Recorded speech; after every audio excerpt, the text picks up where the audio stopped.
Hello and welcome to Drilling Insight. I'm Jeremy Verdusco, host and editor of the Driller magazine, and I'm joined by co-host and driller extraordinaire here, Brock Yordy. How are you doing today, Brock?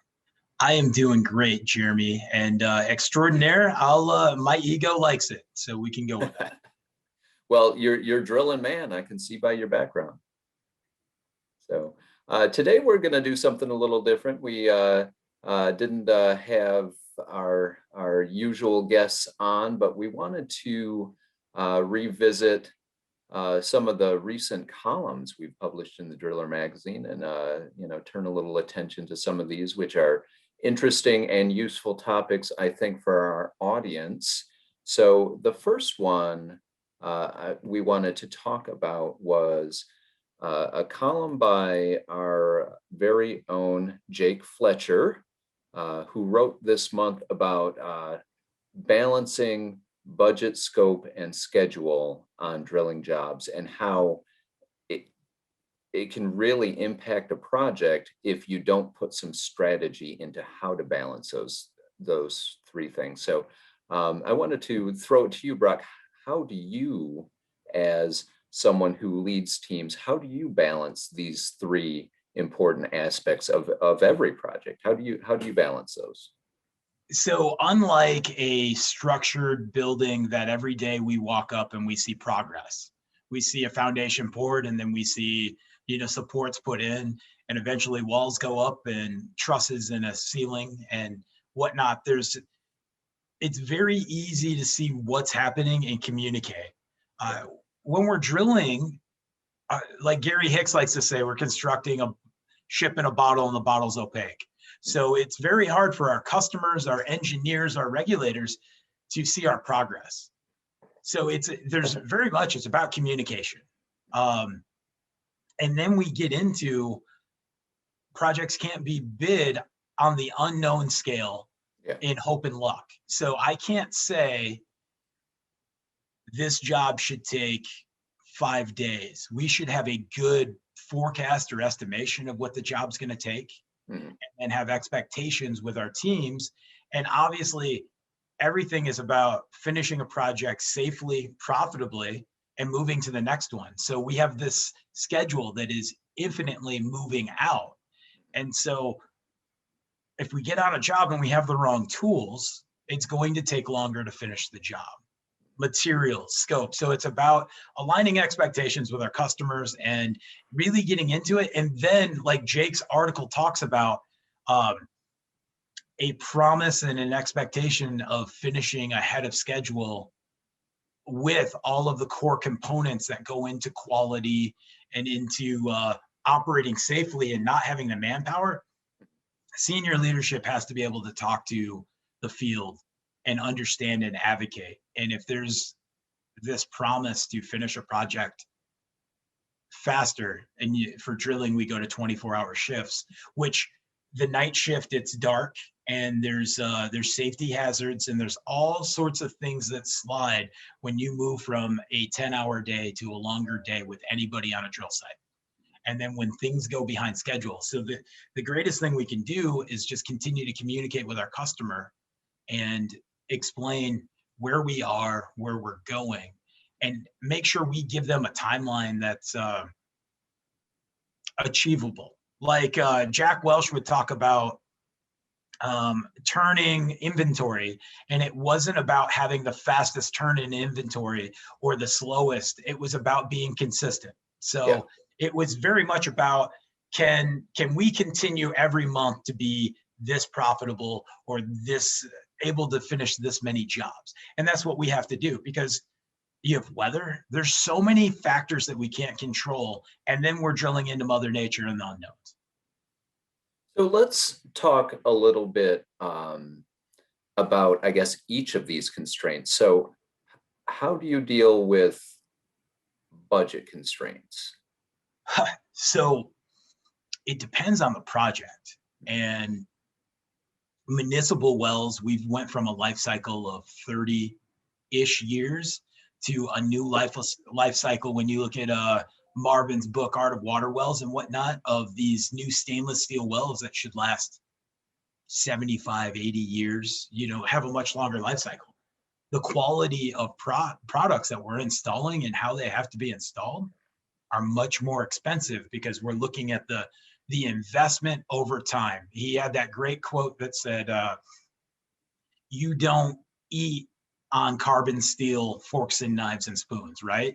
You use quality stainless steel because it lasts, and it's healthier. Yeah, and So this is for the audience. This is Marvin. Is Glatfelty? yes, The Art of Water Wells. The Art of Water Wells. Yes. Yes. A book that everybody should have on their shelf, the same as Groundwater and Wells at this point. Yeah. But from a budget standpoint, we have to be able to produce what the customer is asking for gallons per minute to life cycle to dependability. Mhm. So a homeowner, when we look at a residential home, a couple of years ago, I wrote an article that really should be updated because of building materials and everything that's changed. But an average water well is 2 to 3% of a total home cost for a new build. And You're obviously talking residential now. residential. Yeah. And suddenly we can be looking at, maybe you want constant pressure. Maybe you want to have a swimming pool and a sprinkling system. Mm-hmm. And that's going to expand that budget. And then difficulty of drilling, which is going to impact our budget because look where fuel has fluctuated from where it was, a year ago to now. Mm-hmm. And so it's trying to control chaos of downhole conditions and be on budget. You have a good estimate, but it's what impacts our industry. We did the great podcast with Buddy Sebastian talking about how do we estimate and become profitable, because the worst thing we can do is bid a job and then realize it's not achievable, and so we start cutting corners and we do whatever it takes to get the job done, but it's at a loss. Yeah. And in a major job, a municipal, we have change orders, we have expectations, contingencies, but so it's a wide range of, when you're looking at drilling, how we budget something. Yeah. So let's touch on scope. If I'm a client and budget and schedule are the more important corners of the iron triangle for me, how do you have a conversation about scope with a client? Like, we're going to have to rein this in, we're going to have to use this versus that. How do you have that conversation? You make sure all of our homework is done first. So we know what we're going to encounter for downhole geologies. We know what the gallons per minute and the yield and the usage of the well. Yeah. And then we start trading in and out. Okay, we're going to use carbon steel versus stainless. Mm-hmm. We're going to use a wire wrap screen versus, a slotted, or, you start pulling quality components to, be able to be on time. In a big well that yield and capacity is important, we don't know what screen is going in there until we get the samples. We don't know what gravel pack's going in there. Yeah. And those lead times isn't instantaneous. We get lucky in the Midwest with the glaciers. We have a lot of gravel pits that have qualified gravel. But let's say now you're in Louisiana and you match what you need for a gravel pack, and it's going to take 100 cubic yards of gravel pack. That's got to get put on a truck. It's got to get shipped down.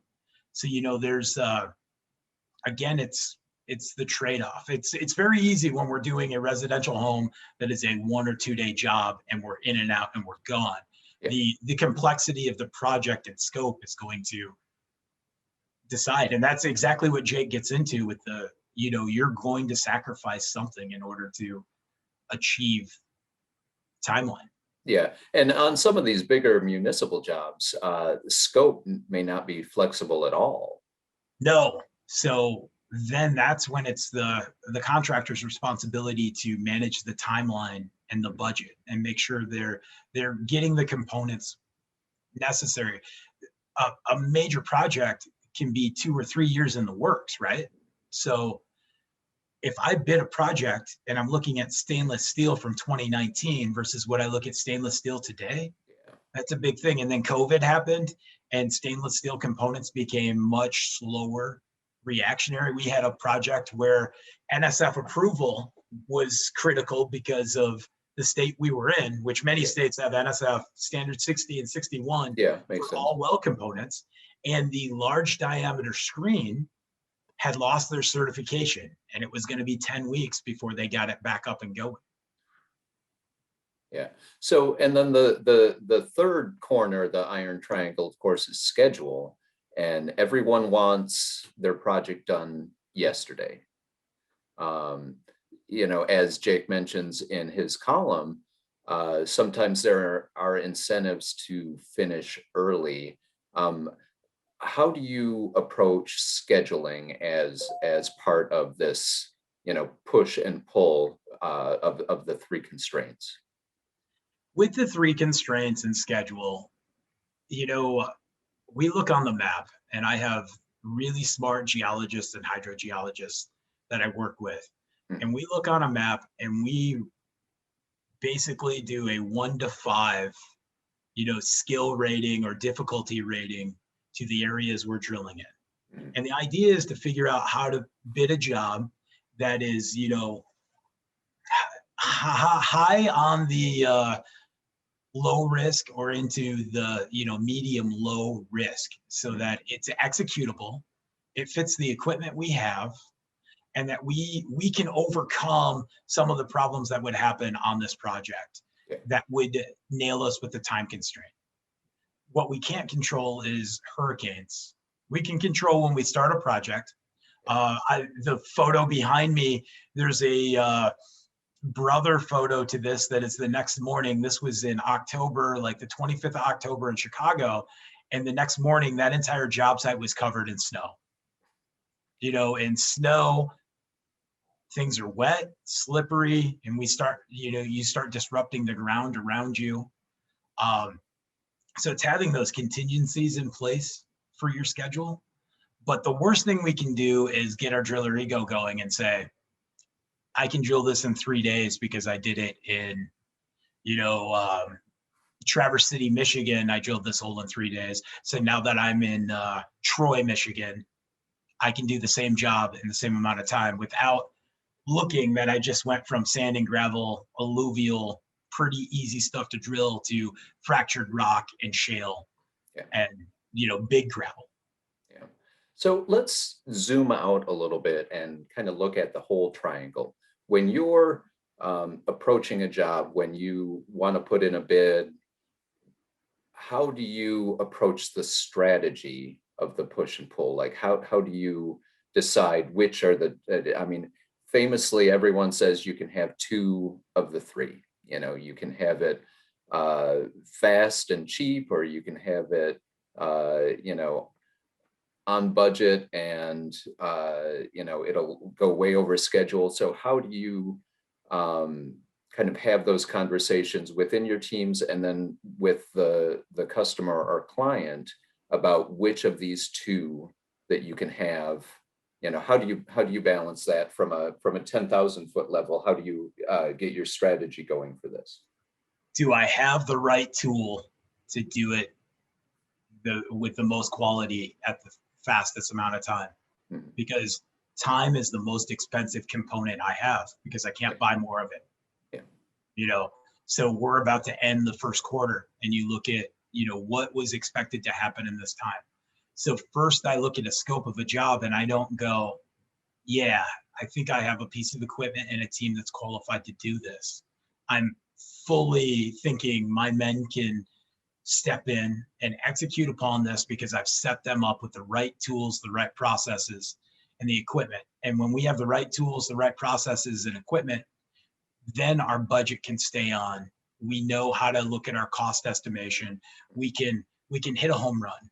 And when we hit a home run, we're more profitable. We hit into the 40% margin instead of the 22% margin.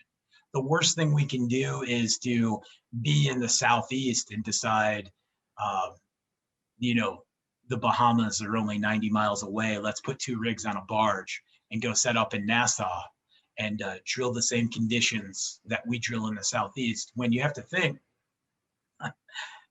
there's an island in the middle of a turbulent ocean that is a shape of, not the United States or the North American continent, but it's an island shape. So what is the rock? What is the foundation that's left there that has decided that this can be a habitable place? It's going to be pretty hard. So immediately I need to start thinking I'm now getting into drilling conditions that are much different than what I'm used to.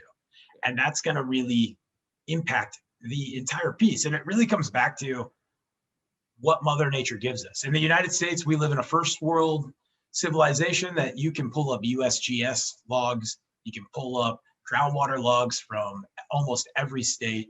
There's water wells everywhere. If I enter an area that there's not a water well for 100 miles, that just became a very expensive exploratory mission.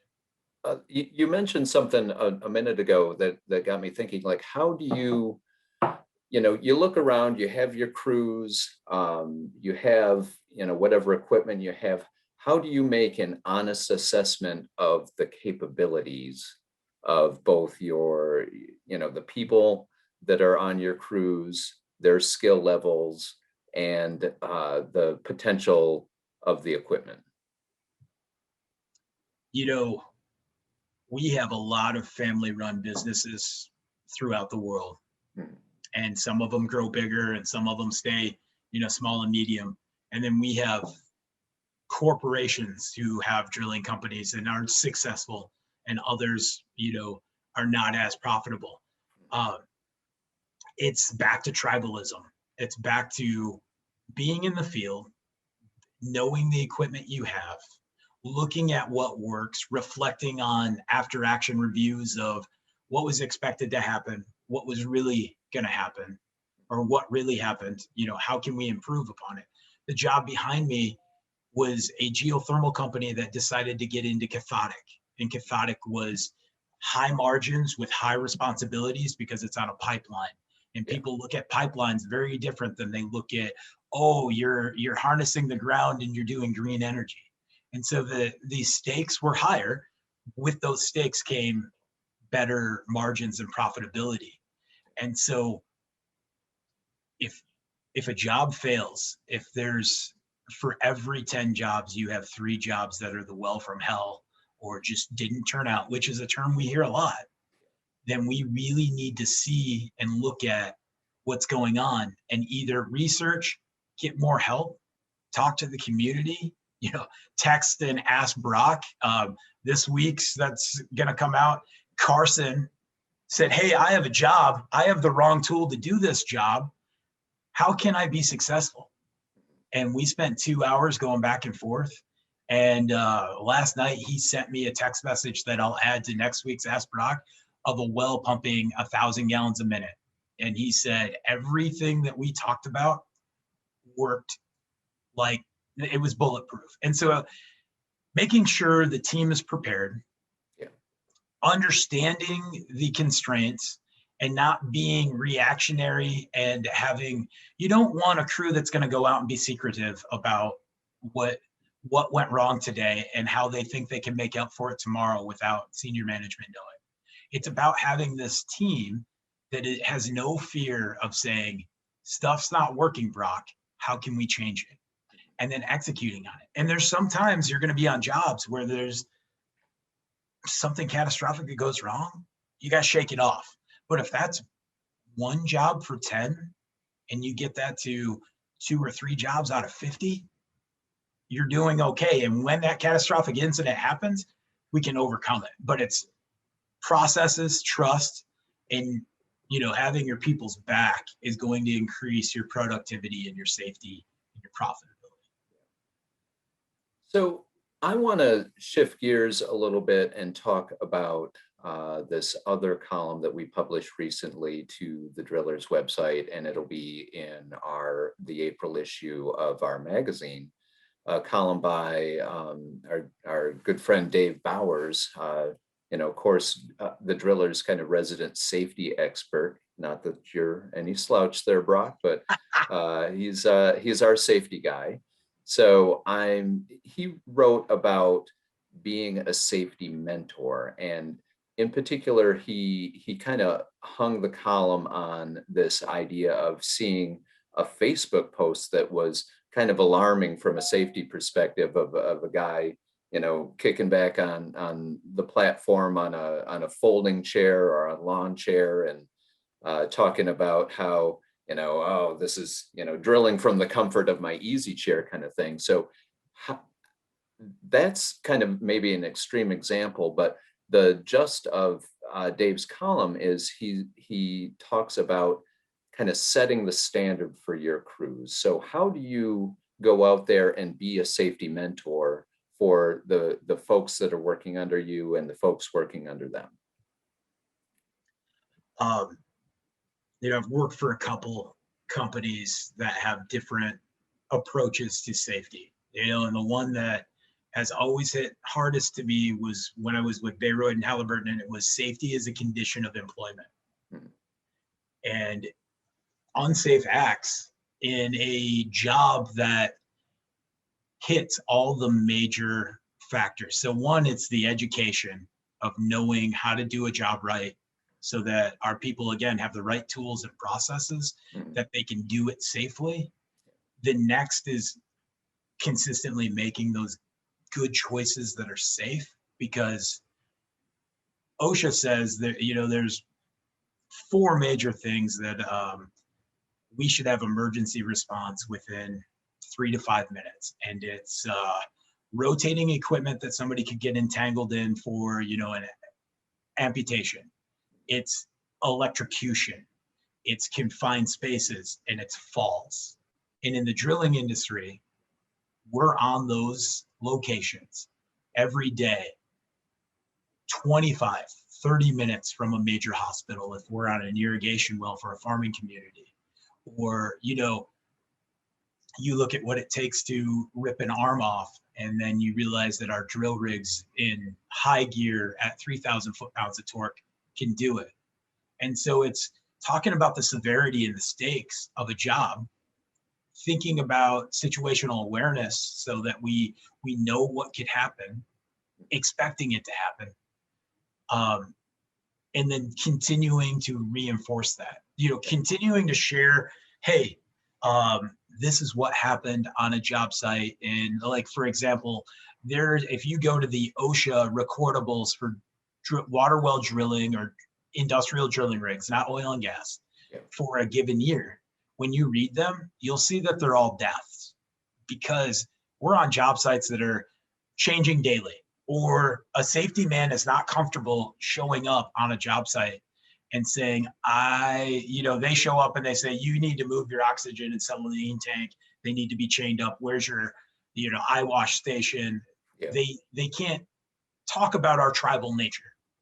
So when you go and you look at the ones that get investigated, they're all people that got killed, because Yeah. those are what, sparks the investigation.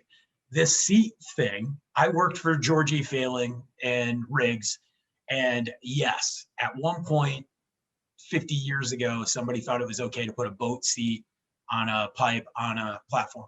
Yeah. That all got pulled away when we started looking at how do we mitigate risks, bad choices, and keep people on their toes about what is your evacuation from the rig if there's a catastrophic event. So I show up on a job site and I see a guy sitting on a red Bayreuth bucket, or I see him sitting on a, something that came off the water truck. Yeah. But it's not super comfortable. It's got them, they got to rest. And most of the time we say, get out of the danger zone if you can be within, a moment of jumping up and changing the drilling conditions or stopping rotation, you're okay, but don't sit on the platform. Yeah. So that's what we get away with. A couple years ago, there's an OSHA recordable that a gentleman was sitting on a boat seat on a piece of pipe, and the pipe rusted out. He fell backwards, smacked his head on the back of the mud pit, and died. So now here we are, tribal industry, so much information, so much knowledge, everything you need. I didn't know the man, but everybody in this industry is just the greatest people in the world to make water come out of the ground, resources come out of the ground. But Here we are at a wake and a funeral for somebody in a situation that was fully avoidable. And we're talking about it was way too soon. How could this happen? It didn't have to happen. It comes from a Dave safety mentor saying, we're not going to do that. We've all seen over the years photos published in all three magazines that somebody will come back and go, hey, what are we doing? We need to speak up. We see it, we say something. That's how we promote a better safety culture. Yeah. So you had mentioned bad choices, and you just talked about, see something, say something. So, if I'm, say it's a horizontal dynamic. I'm working with a guy, we're coworkers. He's not a boss or anything. He's not my supervisor, but I see him do something that I think is maybe a little questionable, or gal, how do you have that conversation about, hey, that's not quite cool. We need to be more conscious of this, because someone's going to get an arm ripped off or something. Like, how do I have that conversation and be taken seriously? It's all about company culture. And so it comes from having the discussion in the office with everybody, including the admin staff, looking at processes, building those job safety analysis together, and understanding that we're all responsible for being safety. You don't have to be a leader or a mentor to be safe and have your brother or sister's back on the job site. The next thing, Halliburton had this, my company I work with now does. I've always used the stop work authority. And when I first used it in the field, I had a guy immediately come up to me and he goes, that's not your responsibility. That's not what you're here for. You're here to be the mud engineer. And I said, okay, I'm going to get in my truck. I need to leave. You guys are causing an unsafe act. I was here to prevent something catastrophic from happening. You guys don't want to fit that culture. So I can no longer be here. I'm going to let my bosses know, I apologize. So when we use the stop work authority properly, several things happen. If I see a colleague doing something bad, or maybe it's a driller and I'm the new guy and I see a hoisting plug going up in a rod and it looks like the hoisting plug isn't fully spun in, I say, stop. Everybody looks around. Hey, what's up? Hoisting plug looks like it's not already screwed in. Oh, you're the new guy. You don't understand that it's actually the threads on the top are all goobered up and it only goes in 90% of the way. Yeah. Oh, well, has it ever fallen? Do we think that's safe? Should we get a wire brush and take it out? So we have this moment of preventing a catastrophic event, educating everybody on site, because sometimes things look wonky because of hoisting and everything that's happening in drilling. And the new person needs to be up to speed on why we do it that way. Yeah. And so we stop for safety, we stop for education, we stop to get everybody on the same page in the plan. And those are those three big things. And let's face it, the 30 seconds feeling like an idiot saying this process doesn't look right to me is way better than the paperwork and the situation of taking somebody to the emergency room, or even beyond that, spending a day shaking hands and hugging family and saying, I'm really sorry for your loss. So I would rather have that moment of saying, hey, I stop what's happening and going through that process, because ultimately we don't know what's going on in somebody's head. And so I want to have your back. It comes back to, if you and I are riding in the car together, Jeremy, and I look up and I think that bus doesn't look like it saw the stoplight, is it my responsibility? Mind you, I'm sitting in the passenger seat. There's a good chance it's going to smash me first, but it's, you trust me. Sure, you may make a joke about, hey, backstreet driver or whatever. Yeah, don't tell me how to drive. Right. But it's our culture. It's checking our ego and knowing it's okay to say, this is an unsafe act, or stop because I'm uncomfortable. We have that spidey sense that goes tingle, tingle. What's happening? Yeah. And the 30 seconds it is to get everybody back up to speed. Yeah. is important. And the greatest thing is most of these injuries that happen on job sites are people that have less than 5 years of experience in the drilling industry. So the new guy needs that. The new girl needs to be able to have a culture where we can pause for a moment Yeah. and ask the question. And if you're on a rig and the driller says, "Shut up, dummy, I'll tell you when it's time to stop," it's not the right rig to be on. So, as a, kind of a last, punctuation on this discussion, walk me through a little bit about how you approach these morning toolbox meetings where you're assessing the day. What are we dealing with? What risks we're approaching today. How do you approach these safety talks? from from as broad of an approach we can. So safety isn't just when the rig's mast is up and we're turning to the right, or we're putting a pump in a hole. It's the commute to the project. It's the hazards of the environment if we have severe weather and knowing that we may need to take cover today, and that means being able to get into a pickup truck or go into a structure to get away from lightning. It's about hydrating. It's about from heat. And then we get into the daily tasks and we got to talk about what could happen today. And it's the leader on site is going to depend very much on the tempo of the job and giving everybody the full breakdown of what we're going to do. If we're setting casing and that casing is heavy and we're going to have suspended loads, what is our egress away from the rig if a elevator comes off? Yeah. And then it ultimately ends with we're all responsible for being able to say stop. And we're all responsible for making sure we have a job site that's hazard free from having tools on the ground. Slips, trips, and falls are a big deal. Yeah. Hand injuries are a big deal that are very easily stopped. And then ultimately, Dave's talked about this a couple times, eye injuries from rotating equipment and struck by things getting into your eyes. Those are all avoidable. You also, in that tailgate meeting, get a moment to gauge all your people. And again, the leader on site should do this as well. Where are they mentally today? Yeah. It's we have a new president. We're still in COVID. Now people are getting excited because they have an opportunity to get a vaccination. We still have Facebook. We have 21st century problems outside of that 21st century job site. Yeah. And so if I look at Billy and Billy is gone through our safety meeting, but he's a little bit off. Yeah. Maybe he's hungover. Yeah. Right? Maybe he's hungover.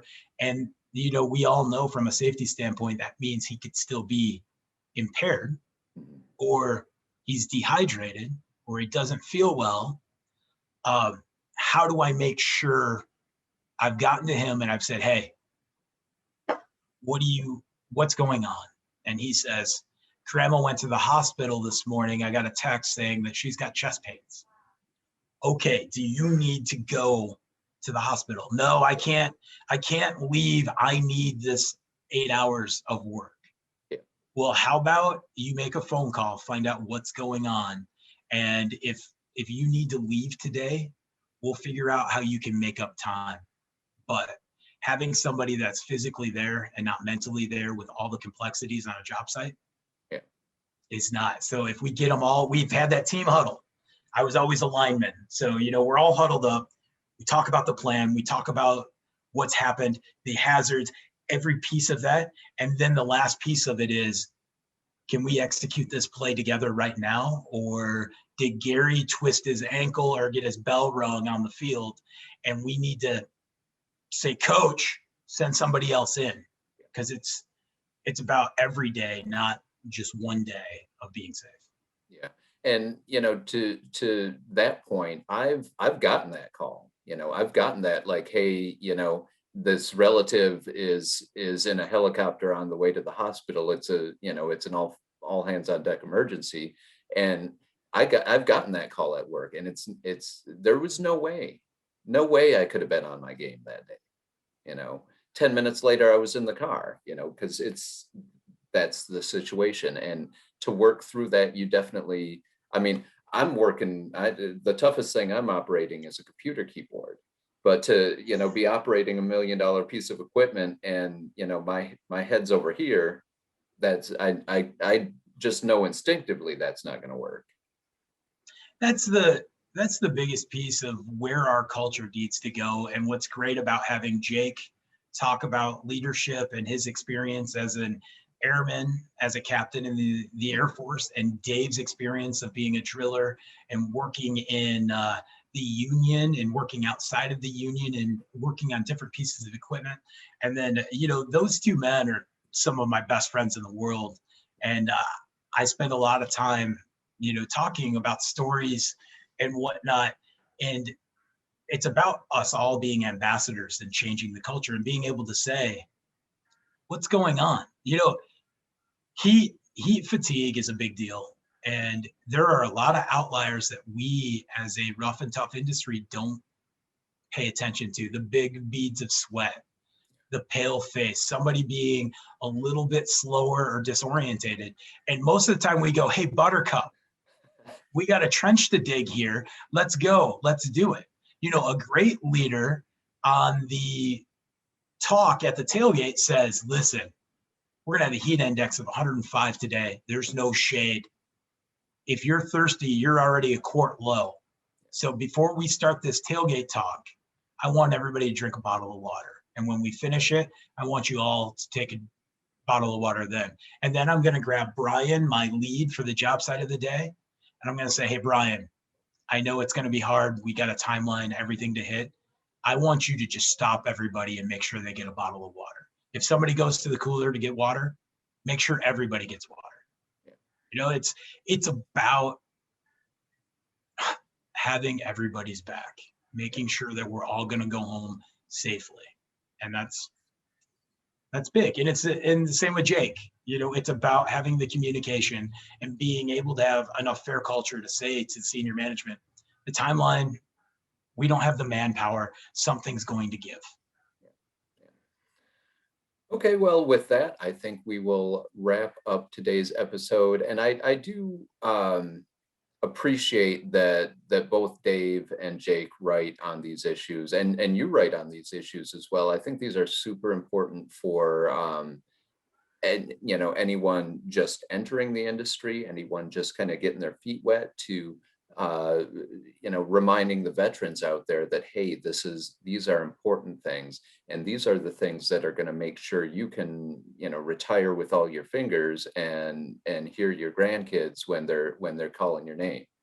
So we're in a 21st century where we have instantaneous communication, where we can pass on this information via one of these Facebook groups, a Snapchat, a Twitter, through digital magazines like National Driller. We have the opportunity to share so that people don't have to be, in the same, we don't all have to make the same mistakes. So when we go to thedriller.com and we see a Dave article or we see a Jake article on this, it's really important. And it's funny that you bring up, I've gotten the phone call, but really, you know what, Brock, I'm just smashing keys on a keyboard and stuff. No, you tell our story, Jeremy. Like I've said this a couple times in the last couple weeks, and there's so many good people out there that have these brilliant stories for lessons learned on safety, on leadership, on tough drilling projects. But you're our voice. And Dave and Jake are not classically trained writers. I am not a classically trained writer.